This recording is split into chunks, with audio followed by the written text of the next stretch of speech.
بسم الله الرحمن الرحيم. حبايب قلب الكابتن ريشة، عايز بس يا جماعة الخير اوريكم فيديو صغير كده للكابتن الزملكاوي جدا، الزملكاوي الندمان، الراجل اللي عايز يرجع 100 عقبة حالا اهو، الكابتن امام عاشور وهو بيتصور مع كاس افريقيا. بصوا يا جماعة نظرات الراجل ده عشان والله صعب عليا لما هو بيبص للكاس وربنا.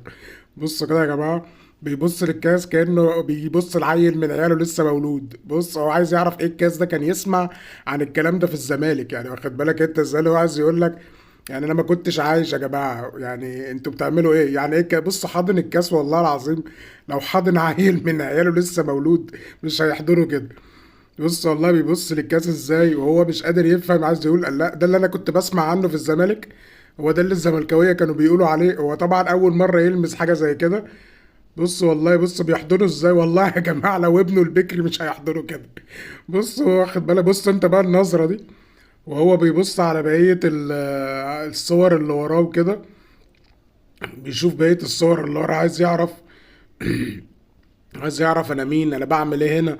بص بص للكاس ازاي، يعني تحس انه عايز يروح بيه. وبقيه الصور بقى اللعيبه النجوم واللعيبه الابطال اللي واخده بطولات بقى واخده كاسات وبتاع ومش عارف ايه، وهو الراجل يا عيني اخره خالص كان في الزمالك بياخد كاس صفيح كده باين، في الاخر مرتضى بياخده ويجري بيه ومحدش بيعبره، شيكابالا بيطلع ياخد اللقطه كالعاده، والمعلم هنا شغال احضان زي ما انت شايف كده. حاجه بسم الله ما شاء الله والله يا كابتن يعني. يلا الحمد لله، سلام عليكم.